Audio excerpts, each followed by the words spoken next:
Hello and welcome. My name is Carsten Lützen. I'm a Scrum Master and Agile Coach. Today I'm going to use another thing from this Zombie Scrum First Aid Kit that I got from the Liberators.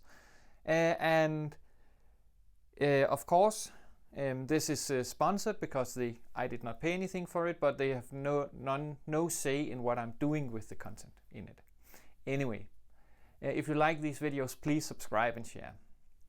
When we have these discussions in the team, some time ago I shared this agile principle thing where we would rate them relatively to each other, and it's a great way to keep this focus on the underlying agile principles.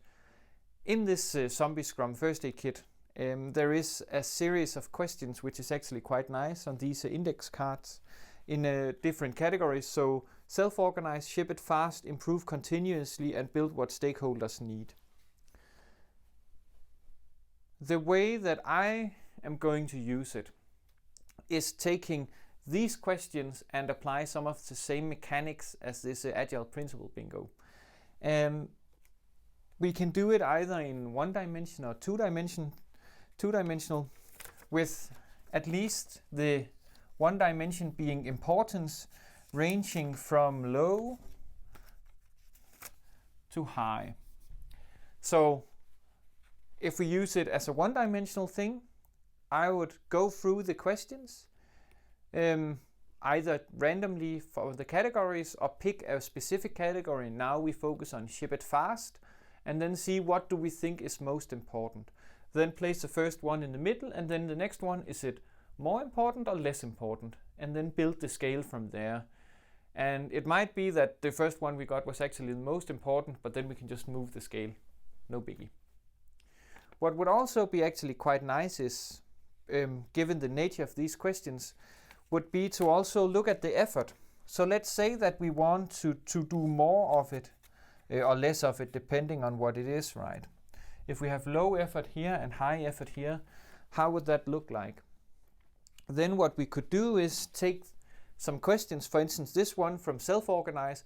We change the tools, technologies and practices when we discover better ways to do our work. We can either go around it in a magic estimation kind of way where people put it themselves and the next person is allowed to move it.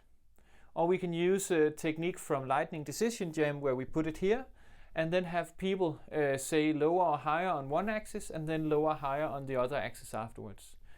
If we go with the magic estimation part of it, then I could decide that this is really important and the effort for us to improve it is rather low because we're actually quite good at it at the moment, so I would put it here. Then the next person can either move this one or pick a new one. That could, for instance, be this one.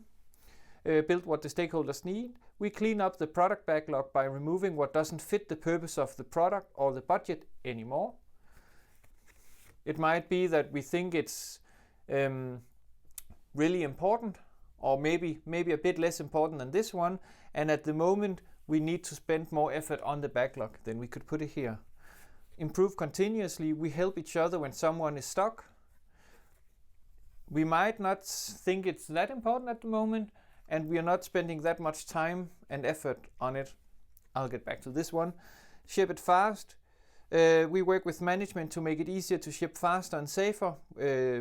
New tools, red tape is removed. The effort is quite high because management is maybe not that talkative at the moment, and it's quite important. So if we put it here. Now for me as a Scrum Master or Facilitator, Agile Coach, call it whatever, there are some things we can see in this picture afterwards, and this is where it gets really interesting. Of course we should focus on the high importance, low effort things first, but it might also be interesting to see what impediments are holding us back from these ones that are also important but high effort. Why is it that management, for instance, is not that talkative? And then this one, we help each other when someone gets stuck. If we don't see that as important, then it might be that we're actually not a team but just specialists put in a forced team.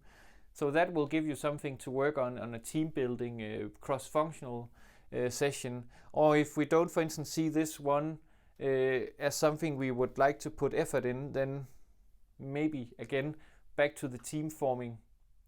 And in this way, there are many dimensions to this, both in the session but also afterwards when we debrief. I'm hoping that some of you will share how are you doing sessions like these, and then as always, comments, questions, ideas and feedback is more than welcome on these videos. And have a super awesome day.